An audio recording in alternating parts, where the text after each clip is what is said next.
Asociación Camino Anima Mundi presenta. Imaginemos por un momento estar en un grupo, quizá una comunidad espiritual o una parroquia. O incluso un círculo de amigos muy unidos, ¿verdad? Donde todo el mundo sonríe constantemente. Exacto, sí, donde se usan palabras hermosas, términos impresionantes como comunión, entrega total o familia. Y claro, sobre el papel todo es perfecto, todo encaja. Pero en el fondo del estómago uno siente que le falta el aire. Te sientes atrapado o incluso pequeñito. Totalmente. Y encima con esa culpa de pensar, ostras, es que igual no estoy a la altura de tanta luz y tanta perfección. Eso es. Y la gran pregunta que surge ahí es, ¿cómo es posible que palabras tan deslumbrantes creen una realidad tan asfixiante? Claro, es que a menudo pensamos que la vida humana se compone solo de las cosas que hacemos o de lo que decimos en voz alta. Cuando en realidad, si rascamos un poquito, vemos que la vida está atravesada por lo que podríamos llamar estructuras de sentido. O sea, que vivir es, de alguna manera, habitar dentro de una narrativa, ¿no? Así es. Y aprender a leer esa narrativa, no es un lujo para intelectuales. Es verdaderamente una cuestión de supervivencia espiritual. Por eso mismo, la exploración de hoy nos lleva a adentrarnos en una cartografía muy profunda Una cartografía brutal que propone el librito número 8 de Camino Anima Mundi. que se titula, y a ver si lo digo del tirón, Logos, Deuterologos, Metalogos, Pseudologos y Antilogos. Casi nada, ¿eh? Suena imponente. Ya te digo. Pero a ver, el propósito de nuestra inmersión de hoy no es aprendernos una jerga teológica complicadísima ni fría. Para nada. La misión aquí es afinar el discernimiento. Palabra que integra y da vida y la palabra que la imita parasitariamente. O que busca destruirla directamente, que de eso hablaremos luego, y Estela. Sí, sí. El texto nos advierte clarísimamente que no toda emoción intensa viene del espíritu, por muy mística que parezca. Vale, pues vamos a aterrizar esto, porque la lista de términos impone un poco. Sí, es mejor ir paso a paso. A ver, para entender las deformaciones del sentido y de la realidad, lógicamente hay que empezar por el centro luminoso. La base de todo el mapa. Eso es, el logos. Y confieso que, claro, cuando leo la palabra logos, la mente se me va automáticamente a una clase aburridísima de filosofía. Ya, a los griegos clásicos. Exacto. Me imagino a señores con túnica debatiendo teorías súper abstractas. O sea, pura racionalidad, fría y distante. Pues mira, es el error más común y es exactamente lo que la fuente quiere desmontar desde el principio. Menos mal. Sí, porque el librito utiliza la palabra logos con una densidad cristiana brutal. Nos remite directamente al prólogo del Evangelio de Juan. O sea que no es un concepto vacío. Para nada. No estamos ante un teorema matemático ni es un plano arquitectónico estático. Ya. El logos es el principio integrador. Es el orden vivo y reconciliado de toda la realidad. Y aquí viene el punto de inflexión cristiano, ¿no? Totalmente. El escándalo cristiano es que este logos tiene rostro. Asume una historia de carne y hueso, pasa por el desgarro terrible de una cruz y llega a la resurrección. Claro, en Cristo el sentido último del universo se hace palpable, se puede tocar. Así es, se hace carne. O sea que no flota en las nubes. Pero si bajamos esto a un martes por la mañana cualquiera, ¿cómo se ve ese logos operando en la calle? Pues mira, se ve de formas muy concretas.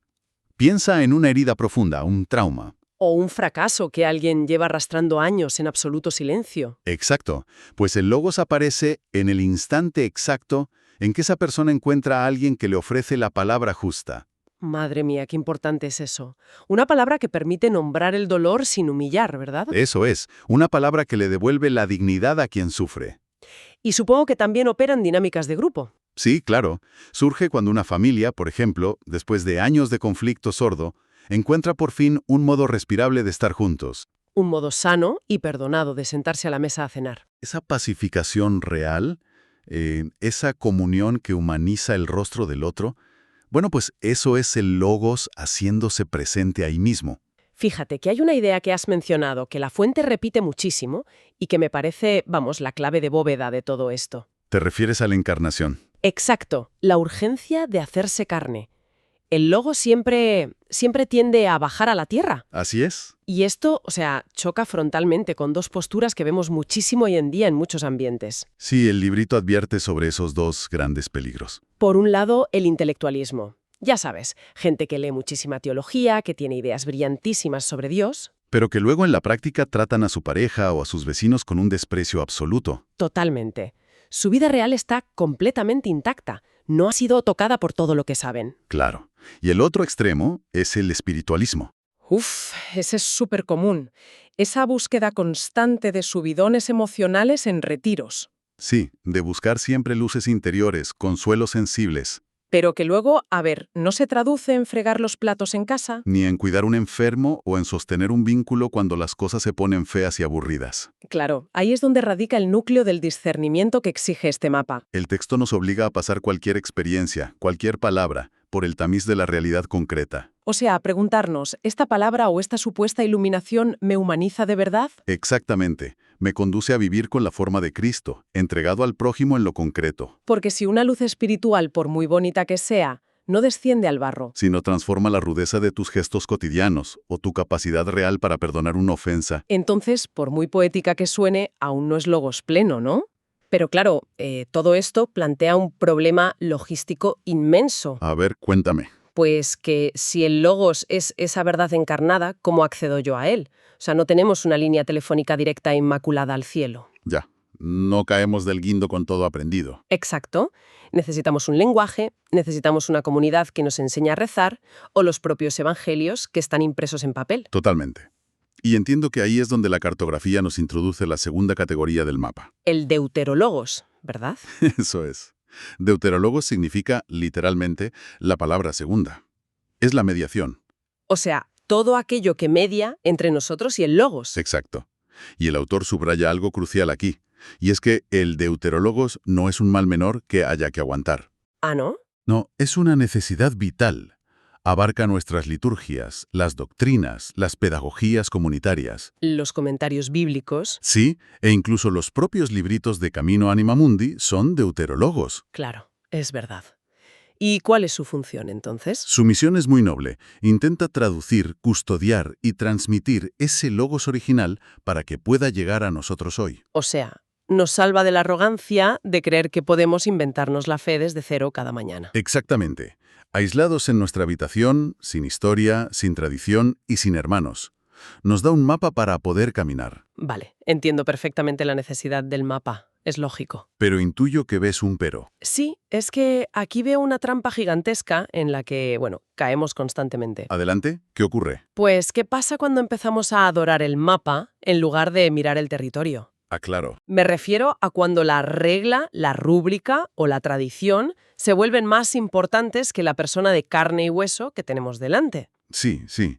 El librito usa un término griego muy específico para diagnosticar esto. El riesgo de deslizarse hacia el paios, ¿no? Exacto. Palaios. Aclárame un poco esto, porque suena antiguo. Básicamente estamos hablando de cuando algo se vuelve rancio. Esa es la analogía perfecta. Palaios significa lo viejo, lo caduco, aquello que ha perdido completamente la savia. Lo que se ha quedado seco. Eso es.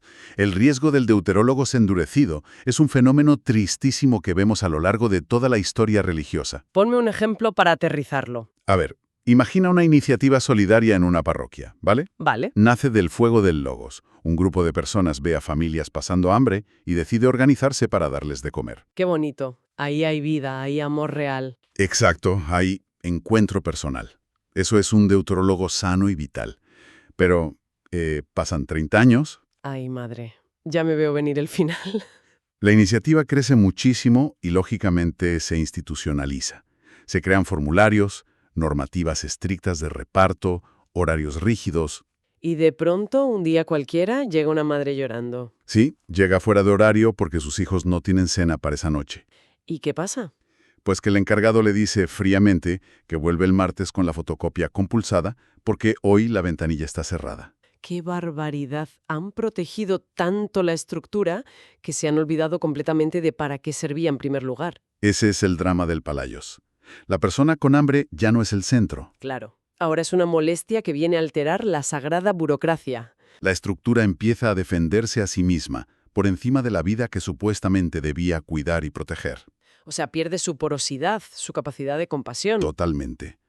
Por eso, la madurez espiritual exige entender que nuestras mejores tradiciones, nuestro deuterologos, deben servir siempre de rodillas al logos. Servir al logos, pero jamás suplantarlo. Exacto. Las formas importan, por supuesto, no hay que tirarlas, pero siempre tienen que mantener una apertura vulnerable al rostro del prójimo. Ya veo. Entonces, si sabemos que nuestro mapa, que es bueno, puede pudrirse y endurecerse de esta manera tan sutil, Necesitamos urgentemente una herramienta de diagnóstico, ¿verdad? claro, algo que nos avise de que el agua se está estancando y huele mal. Y si sigo bien el hilo del librito, de esta necesidad nace el tercer nivel. Así es. Entramos en el metalogos. Para ser mozas están diciendo. Para nada. Tiene la agudeza espiritual para ir más allá.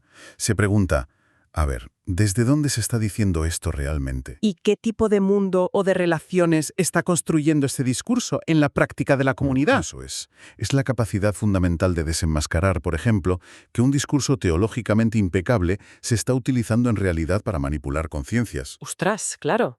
O de darse cuenta de que una práctica de silencio que parece súper mística y zen, Sí. en el fondo solo está sirviendo para que una persona se evada de sus responsabilidades familiares más básicas. Vamos, que el metálogos te quita la ingenuidad de un plumazo. Te la renta de cuajo, sí. Pero ojo con esto. Porque quien nos esté escuchando ahora mismo podría pensar, vale, pues genial, voy a aplicar la lucidez crítica a absolutamente todo lo que se mueva en mi parroquia. Uf, cuidado ahí. Es que, claro, hay un peligro. Yo conozco a personas, y creo que es un mal muy propio de nuestra época, que son verdaderas expertas en deconstruirlo todo. Sí, los analistas de grada los llamo yo. Tal cual. Analizan las intenciones ocultas de la parroquia, critican las dinámicas de poder del grupo. Ven los fallos estructurales y teológicos de cada homilía del domingo. Pero luego son insufribles. Se quedan en la grada superior analizándolo todo con bisturí, pero nunca, nunca bajan a la pista a sudar. No organizan nada, no se comprometen con nadie de verdad. Y digo yo, ¿la fuente no advierte que esta actitud nos puede convertir en unos cínicos amargados? Totalmente. Y le dedica una atención muy, muy especial a este fenómeno. Lo denomina el riesgo del metalogo sin carne. Sin carne, claro. Igual que decíamos del logos. Exacto. Cuando esa lucidez crítica, que es buena de por sí, se desconecta del amor, se vuelve un ácido corrosivo que lo quema todo. O sea, la persona se instala en un pedestal de superioridad estéril. Y puede que tenga toda la razón del mundo en sus análisis sociológicos o eclesiales. Seguramente la tenga, sí. Pero se ha vuelto completamente incapaz de rezar con sencillez. O incapaz de asombrarse ante algo bonito, de agradecer el don de la vida. O de dejarse herir y conmover por el dolor ajeno. Ha convertido su inteligencia en una fortaleza inexpugnable. Solo para proteger su propio ego. Es tristísimo, la verdad. Sí, porque son intocables desde fuera, pero están absolutamente solos por dentro. Tienen toda la razón, pero no tienen vida. Exacto. Por eso el texto insiste tanto en que un metalogos verdaderamente cristiano no disfruta destruyendo a los demás con su brillantez intelectual. No busca humillar al que sabe menos. No. Su sentido crítico está subordinado siempre al logos. O sea que critica porque ama la casa y quiere limpiarla. Eso es. No porque quiera verla arder desde la colina. Lo hace con temor y temblor, manchándose las manos junto a sus hermanos en la comunidad. ¡Qué maravilla! Bueno, pues entramos ahora en un terreno un poco más oscuro de esta inversión. Sí, aquí la cosa se pone tensa. Hemos visto el logos encarnado, la mediación necesaria del deuterologos y la herramienta crítica del metalogos. Hasta aquí, digamos, es la parte de la luz y sus mediaciones. Pero claro, ¿qué pasa si esa herramienta crítica falla? ¿Qué pasa si no tenemos ese diagnóstico humilde en el corazón? Pues que el mapa nos avisa de que dejamos la puerta de atrás abierta de par en par. Y entra la cuarta figura de nuestra cartografía, el pseudologos. El pseudologos, sí. Y aquí te voy a lanzar una analogía de estas mías a ver si te encaja. Venga, dispara. A ver, ¿podríamos decir que el pseudologos es como un virus informático? Interesante. O sea, me refiero a un caballo de Troya. Un troyano no entra a tu ordenador destrozando la pantalla y haciendo ruido. Claro, no lo ves venir. Entra camuflado, usa el propio lenguaje del sistema y se disfraza, no sé, de una actualización de seguridad súper vital. Y cuando te quieres dar cuenta, te hackea desde dentro. Pues mira, la analogía del troyano me parece insuperable para explicar el mecanismo exacto del pseudologos. ¿Verdad que sí? Porque es que es eso, es la falsa palabra, el simulacro seductor. Simulacro, me encanta esa palabra. Y su peligro extremo radica precisamente en que no es una mentira burda y obvia. Claro, porque una mentira evidente y fea provocaría rechazo inmediato en nosotros. Eso es, el pseudólogos, por el contrario, parece rebosar mística, profundidad, ortodoxia. Usa pasajes bíblicos que nos sabemos de memoria. Usa lenguaje terapéutico de moda o palabras consagradas de la tradición cristiana. Entonces, ¿dónde está la trampa? Pues la trampa psicológica es tan fascinante como aterradora. Resulta que reorganiza todas esas verdades parciales alrededor de un centro que es radicalmente falso. ¡Ostras! ¿Y cuál suele ser ese centro falso oculto? Pues casi siempre suele ser el ego de quien pronuncia esas palabras. Su propia necesidad de control, ¿no? Sí, o su miedo patológico a la vulnerabilidad, o simplemente su deseo narcisista de mantener una autoimagen inmaculada ante los demás. Tela con eso. Es decir, utilizar el mismísimo lenguaje de Dios para blindar mi propio ego. Así de crudo.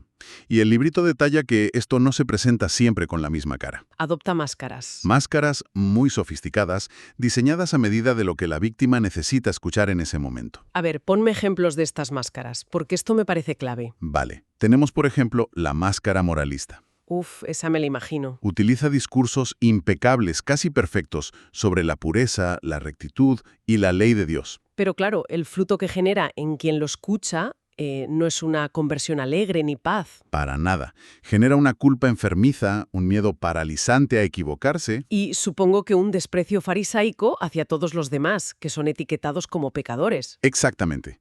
Te encierra en ti mismo creyéndote superior. ¡Qué horror! ¿Y cuál es otra de las máscaras? Pues luego está el otro extremo, la máscara sentimental. Ah, la del todo vale. Esa misma.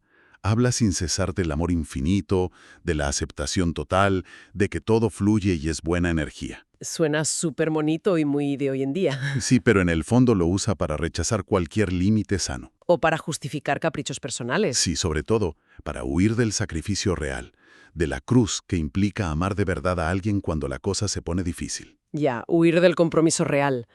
Y hay una tercera máscara que mencionas y que me parece, bueno, la más devastadora para quienes buscan a Dios de corazón. ¿Te refieres a la máscara comunitaria? Esa.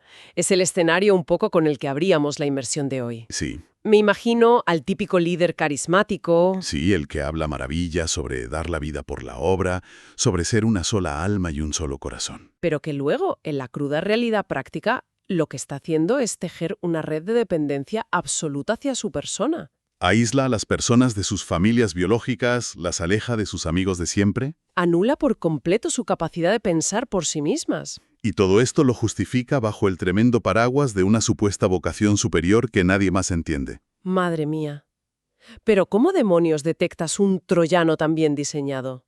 Es que es dificilísimo. Porque claro, el discurso siempre te va a sonar a música celestial. Ese es el drama.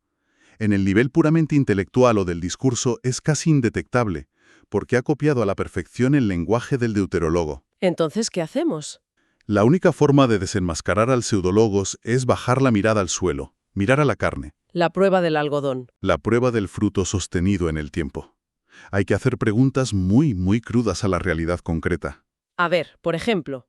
Preguntarse, ¿esta comunidad tan vibrante, o este director espiritual tan famoso y seguido, qué tipo de personas genera a largo plazo? Claro, genera personas compasivas, interiormente libres de verdad. Gente capaz de un servicio humilde y desinteresado en su barrio o en su casa. O, por el contrario, genera adultos completamente infantilizados que no saben tomar una decisión sin permiso. Adultos con una fascinación narcisista por sus propias experiencias místicas, pero con una incapacidad total para el diálogo. Y con una dureza de corazón terrible hacia cualquiera que piense distinto o que decida irse del grupo. Exacto. El pseudologos, te lo aseguro, siempre, tarde o temprano, delata su falta de carne reconciliada. Uf, da vértigo. Y si esto ya es grave y doloroso, la cartografía todavía guarda un último sótano. El más profundo. Porque claro, cuando el pseudologos echa raíces, cuando nos tragamos el simulacro y vivimos años en la mentira disfrazada de luz, Se abre una brecha terrible. una brecha para la fuerza más destructiva de todo el mapa. Llegamos por fin al quinto nivel. El antilogos. El antilogos. Y aquí me imagino, claro, que no estamos hablando del típico señor rojo con cuernos y un tridente escondido en un rincón. No, ojalá fuera tan fácil de identificar. Entonces, ¿cómo se manifiesta el antilogos en, no sé, un martes por la tarde? Pues mira, el antílogo es esa fuerza activa que ya no se conforma con imitar el sentido para engañarnos. ¿Sino que hace qué? Busca desintegrar la realidad directamente. Es la dinámica de Babel, de la dispersión, de la ruptura constante. Es la figura bíblica del acusador, ¿no? Totalmente. Mientras que el logos busca reunir, sanar y reconciliar. El antilogos goza aplastando el rostro del otro y vaciando de esperanza cualquier situación. Eso es. Y para que lo veamos en la práctica, imagina esto. Una cena familiar o una reunión de amigos de toda la vida, muy íntima. Vale, ¿me sitúo? Y de repente alguien reúne el valor para compartir una vulnerabilidad muy profunda. Un miedo real que le atormenta o un fracaso doloroso. Sí, exponiendo su corazón ante los demás, abriéndose. ¿Y qué pasa? Pues que de pronto, otro comensal lanza un comentario cínico, una broma corrosiva y fríamente calculada que ridiculiza por completo esa confesión. ¡Qué daño! El ambiente se hiela en un segundo. La vergüenza aplasta a quien acaba de hablar. La comunión incipiente que había en esa mesa se hace pedazos. Y al final todos se encierran de nuevo en sus armaduras para protegerse. Pues ese comentario, esa voluntad de destruir la belleza incipiente a un encuentro verdadero.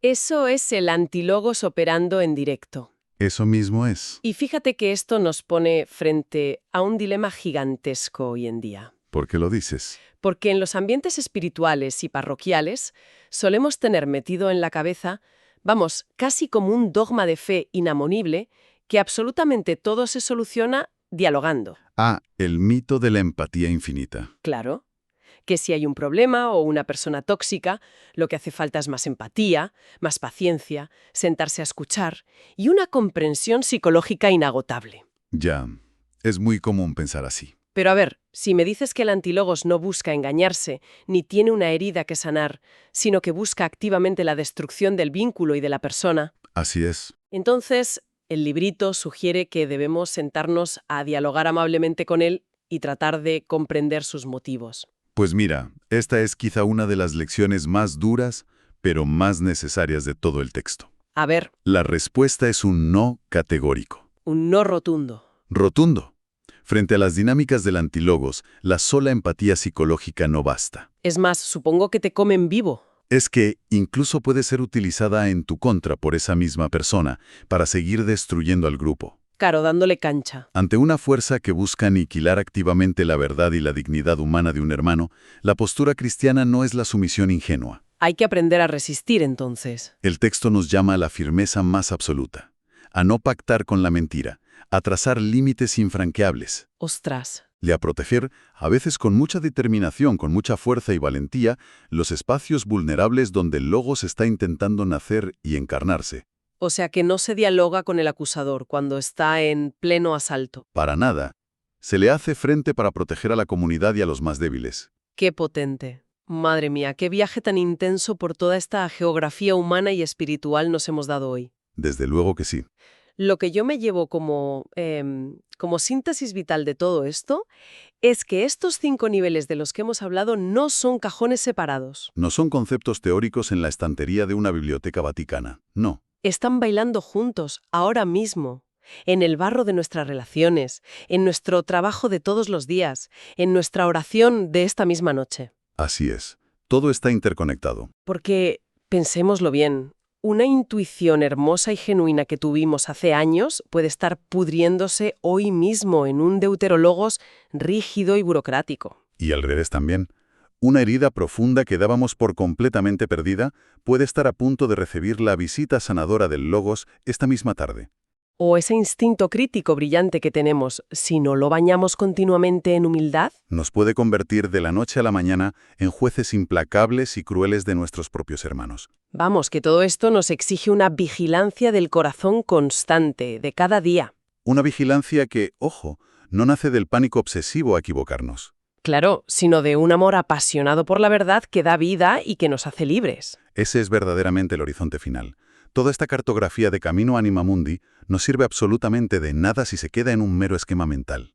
Hay que pasarlo por el corazón. Por eso el librito recoge todas estas tensiones, esta luz y estas sombras, y nos empuja hacia la contemplación íntima. A mirarnos por dentro. Porque, al final, la realidad nos demuestra que existen palabras que nos abren casa. que nos dan un espacio cálido y habitable, donde respirar, donde podemos ser nosotros mismos sin miedo a ser juzgados. Y hay otras palabras, aunque suenen muy místicas y espirituales, que en el fondo nos dejan a la intemperie, completamente helados y vacíos. ¡Qué gran verdad! Así que la gran pregunta con la que este texto nos interpela hoy, mirando nuestra relación con Dios, con nuestra familia, con nuestros compañeros. E incluso el diálogo secreto y silencioso que mantenemos con nosotros mismos. Exacto. La pregunta es esta. En este preciso momento de tu historia, aquí y ahora, ¿qué tipo de palabra está tomando realmente el mando de tu vida? Pues fíjate, creo que es una de esas preguntas inmensas que uno no debería intentar contestar rápido así de pasada. Requiere masticarla bien. Sí, es para llevársela al silencio esta noche, salir a caminar un rato con ella y dejar que la verdad vaya aflorando poco a poco, sin forzarla. Totalmente de acuerdo. Bueno, pues llegamos al final de nuestra exploración. Para profundizar en este camino y comunicarse con la asociación, pueden escribir al correo quiero@caminoanimamundi.org.